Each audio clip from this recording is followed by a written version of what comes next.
तरफ प्रस्थान करते हुए माननीय मुख्य अतिथि महोदय श्री ज्ञानचंद गुप्ता जी, अध्यक्ष विधानसभा हरियाणा का समारोह स्थल पर अब अपने कर कमलों से माननीय मुख्य अतिथि महोदय राष्ट्रीय ध्वजारोहण करेंगे।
परेड कमांडर डीएसपी विजय देशवाल की गरिमापूर्ण उपस्थिति के साथ आज़ादी के 76वें जश्न के इस पावन अवसर पर हम देश के उन ज्ञात व अज्ञात शहीदों, स्वतंत्रता सेनानियों, वीर शहीदों को बड़े ही आदर और आभार के साथ सलाम करते हैं, जो हंसते हंसते वतन पर कुर्बान हो गए।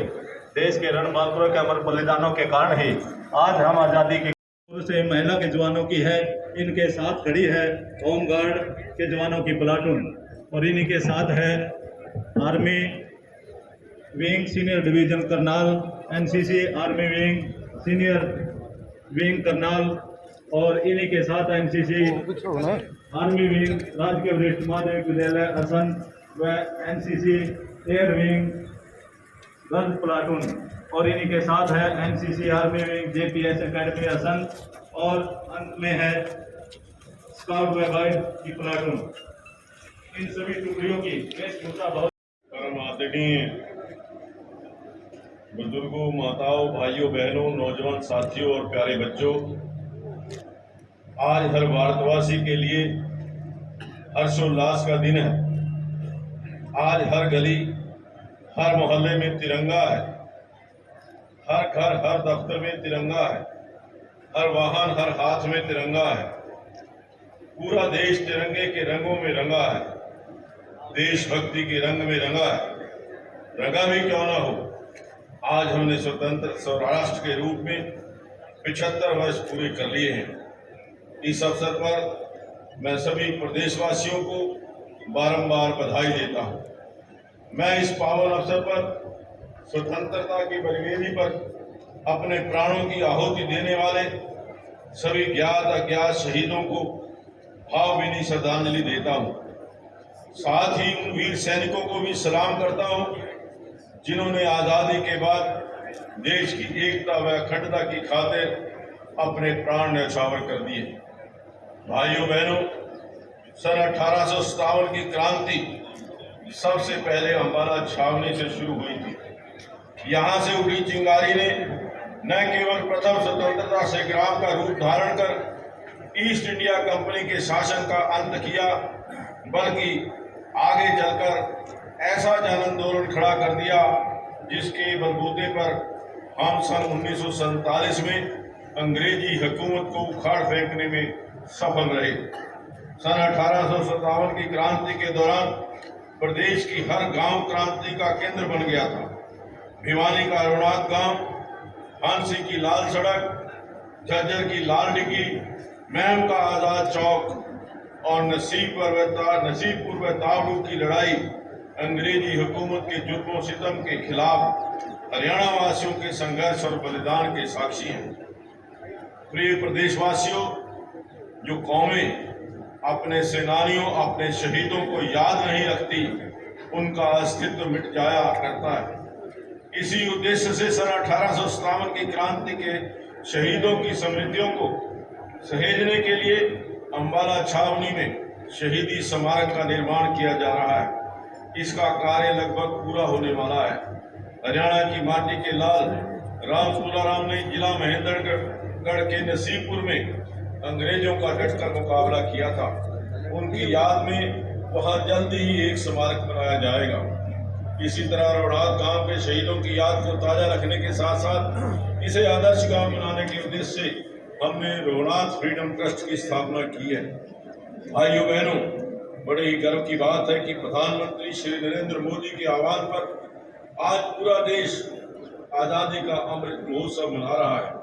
इसी कड़ी में नवम पातशाह श्री गुरु तेग बहादुर जी के 400वें प्रकाश पर्व पर पानीपत में राज्य स्तरीय समारोह आयोजित किया गया। प्रधानमंत्री श्री नरेंद्र मोदी ने दसम पातशाह श्री गुरु गोविंद सिंह जी के साहिबजादों जोरावर सिंह और फतेह सिंह के शहीदी दिवस 26 दिसंबर को हर वर्ष वीर बाल दिवस के रूप में मनाने का निर्णय लिया है। अमर स्वतंत्रता सेनानी नेताजी सुभाष चंद्र बोस की जयंती को पराक्रम दिवस के रूप में मनाने की पहल भी की है। प्यारे प्रदेशवासियों, गौरव का विषय है कि प्रधानमंत्री श्री नरेंद्र मोदी ने 13 से 15 अगस्त तक देश भर में हर घर में तिरंगा की अनूठी मुहिम चलाई है।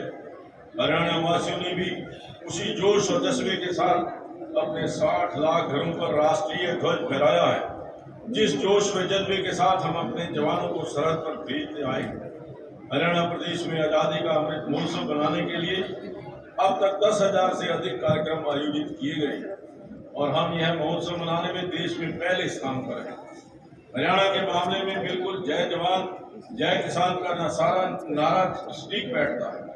हमारे किसान ने अपने पसीने से देश के अन्न भंडार भरने का काम किया है, तो हमारे जवान सेना में भर्ती होकर देश के लिए मर मिटना अपनी शान समझते हैं। पहले या दूसरे विश्व युद्ध की बात हो, 1965 या 1971 का भारत पाक युद्ध हो, 1962 में चीन के साथ हुए रेदांगला युद्ध की दास्तां हो या फिर कारगिल के ऑपरेशन विजय का विषय, हरियाणा के जवानों ने सदैव अपने खून से इतिहास लिखा है। आज भी हमारी सेना में हर 10वां जवान हरियाणा से। भाइयों बहनों, हम अपने शहीदों के बलिदानों का कर्ज तो नहीं चुका सकते, लेकिन उनके परिजनों की देखभाल करके उनके प्रति अपनी कृतज्ञता अवश्य दिखा सकते हैं। भूतपूर्व सैनिकों व अर्धसैनिक बलों के कल्याण के लिए प्रदेश में सैनिक व अर्धसैनिक कल्याण विभाग का गठन किया है। युद्ध के दौरान शहीद हुए सेना के जवानों व अर्धसैनिक बलों के जवानों की अनुग्रह राशि 20 लाख रुपए से बढ़ाकर 50 लाख रुपए की गई है। IED ब्लास्ट के दौरान शहीद होने पर भी अनुग्रह राशि बढ़ाकर 50 लाख रुपए तक की गई है। वर्तमान सरकार के कार्यकाल में अब तक शीत सैन्य व अर्धसैनिक बलों के 347 आश्रितों को अनुकंपा के आधार पर नौकरी दी गई है। प्यारे प्रदेशवासियों, स्वतंत्रता दिवस का यह पावन पर्व अपनी उपलब्धियों का जश्न मनाने के साथ साथ आत्मविश्लेषण करने का भी दिन है।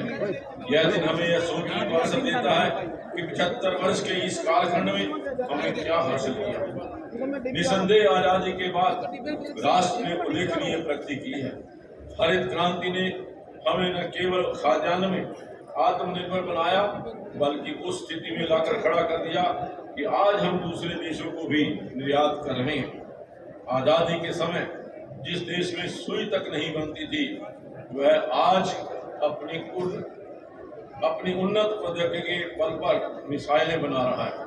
इससे भी आगे बढ़कर चंद्रयान और मंगलयान जैसे मिशन चला रहा है। आज देश में रेल और सड़क यातायात का एक मजबूत नेटवर्क मौजूद है। आज कई क्षेत्रों में पूरा विश्व हमारा लोहा मानता है।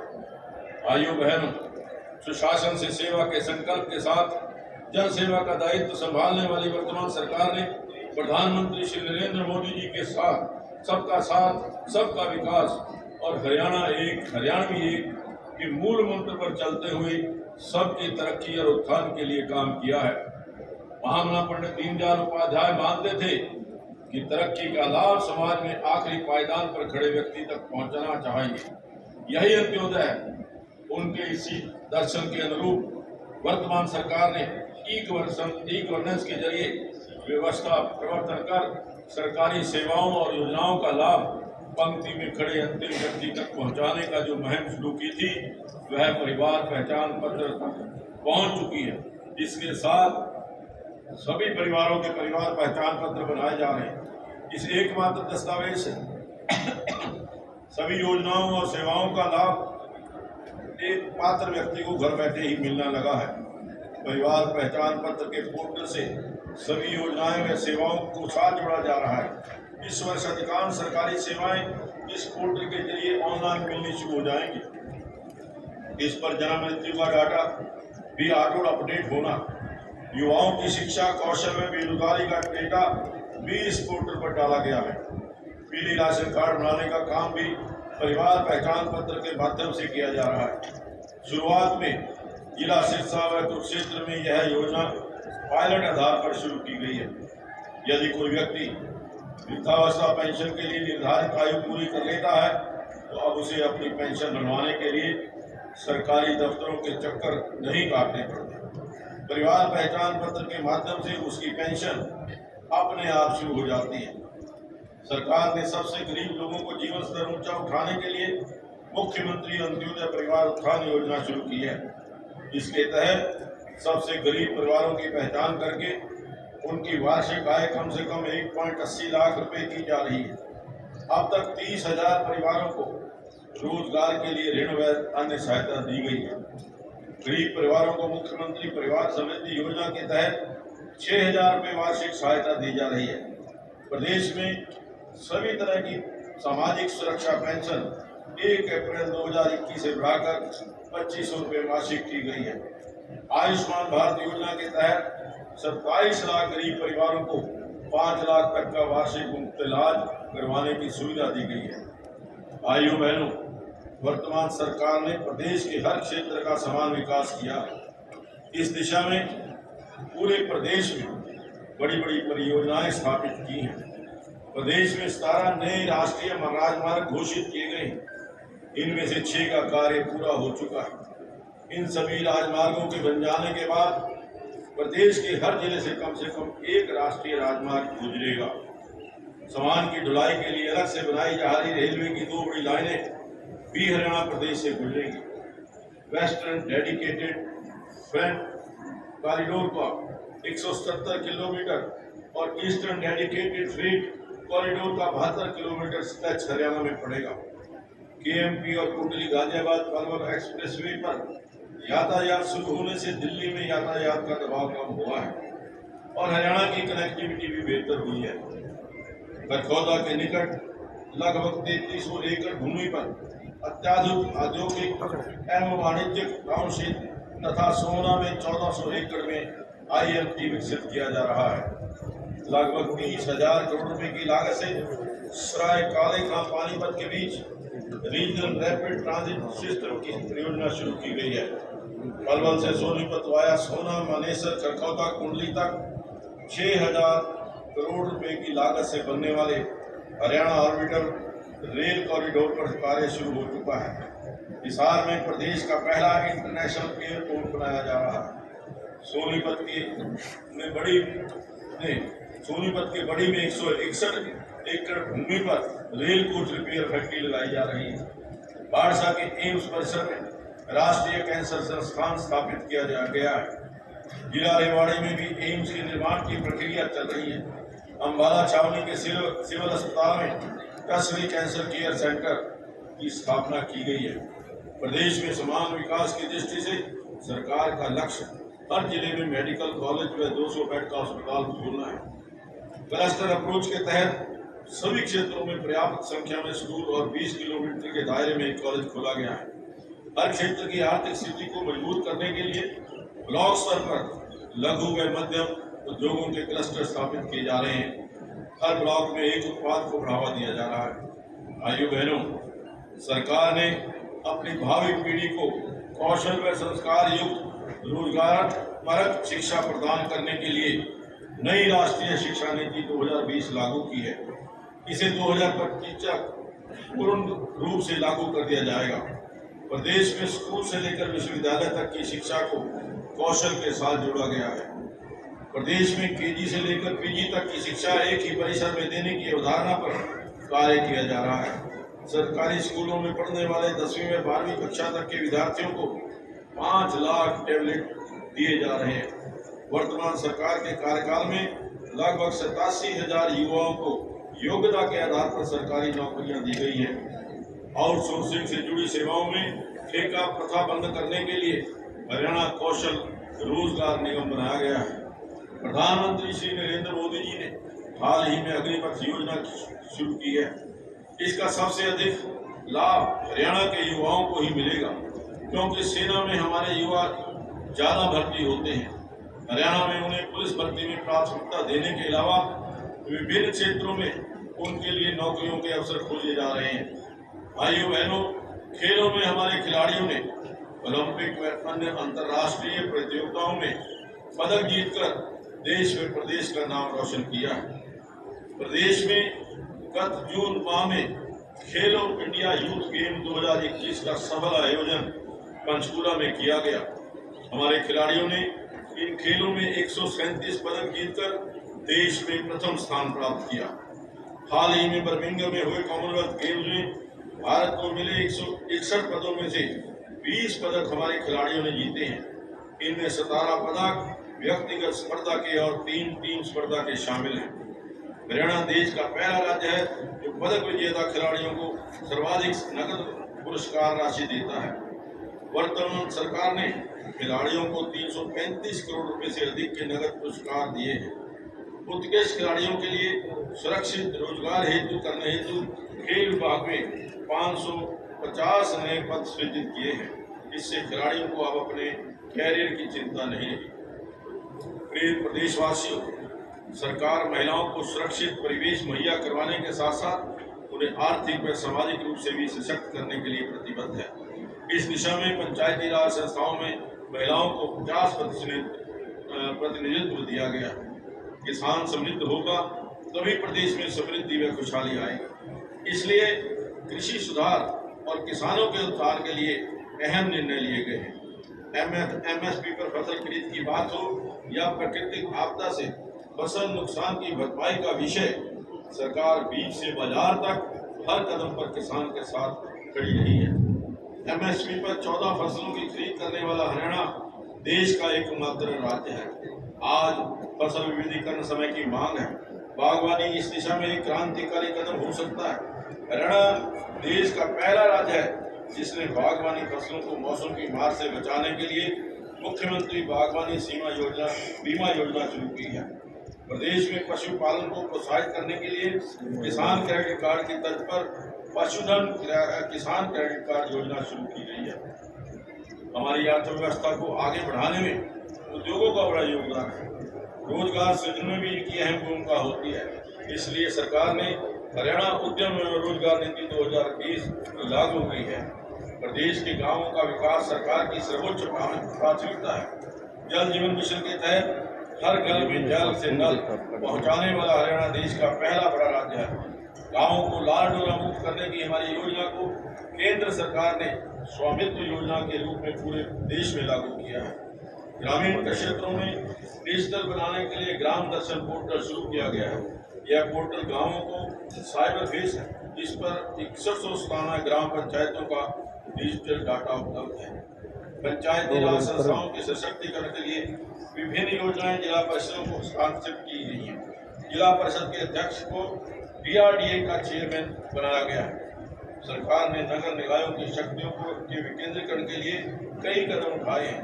शहरी निकायों को मजबूत करने के लिए हमने मेयर का प्रत्यक्ष चुनाव कराया है। पंचायती राज संस्थाओं और शहरी स्थानीय निकायों की वित्तीय स्थिति मजबूत करने के लिए संपत्ति के पंजीकरण पर स्टाम्प शुल्क का 2% राजस्व इन्हें प्रदान किया गया है।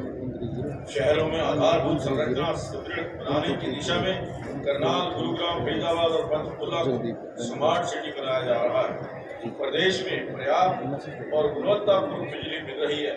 हमारा गांव जगमग गांव योजना के तहत प्रदेश के लगभग 80% यानी लगभग 5600 गांवों को 24 घंटे बिजली दी जा रही है। प्रिय प्रदेशवासियों, हरियाणा में सबको सस्ती, सुलभ और आधुनिक चिकित्सा सुविधाएं मुहैया कराई जा रही हैं। प्रदेश में 231 प्रकार के ऑपरेशन, 69 प्रकार के टेस्ट और 23 प्रकार की दंत चिकित्सा मुफ्त की जाती है। साथ ही 460 दवाइयां भी मुफ्त दी जाती हैं। प्रदेश में चिकित्सा सुविधाओं का निरंतर विस्तार किया जा रहा है। आयुर्वेद चिकित्सा पद्धति को आयुष्मान भारत योजना से जोड़ा गया है। इसके लिए प्रदेश में Ayush health and wellness centre स्थापित किए जा रहे हैं। कहने का अभिप्राय है कि वर्तमान सरकार ने पिछले पौने 8 वर्षों में जातिवाद, क्षेत्रवाद और भाई भतीजावाद से ऊपर उठकर काम किया है। आइए स्वतंत्रता दिवस की 76वीं वर्षगांठ के इस पावन अवसर पर हम देश और प्रदेश को सशक्त, स्वच्छ, स्वस्थ और खुशहाल बनाने के लिए एकजुट होकर काम करने का संकल्प करें। जय हिंद। बहुत बहुत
समारोह के मुख्य अतिथि माननीय श्री ज्ञानचंद गुप्ता जी को एक शॉल भेंटकर और एक मोमेंटो देकर उनका मान सम्मान करें।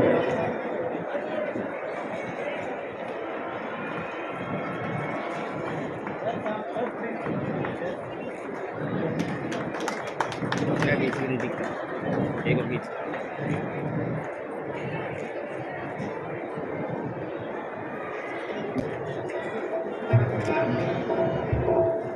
जोरदार तालियों के साथ विधायक महोदय का अभिनंदन स्वागत करें।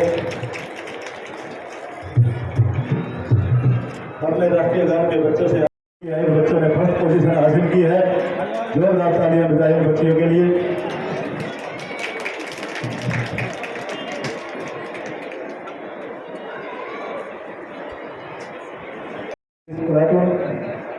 जो कि फर्स्ट पोजीशन पर रही है, गौरव कुमार जी के नेतृत्व में इस प्लाटून ने बेहतरीन प्रदर्शन किया है और इस सम्मान के लिए मुख्य अतिथि महोदय के कमलों से सम्मानित होते हुए और मेरे पास सांस्कृतिक कार्यक्रम जो प्रस्तुत हुए हैं उनके भी रिजल्ट आ चुके हैं। इसमें थर्ड पोजीशन पर रही है राजकीय माध्यमिक विद्यालय असंध के बच्चे।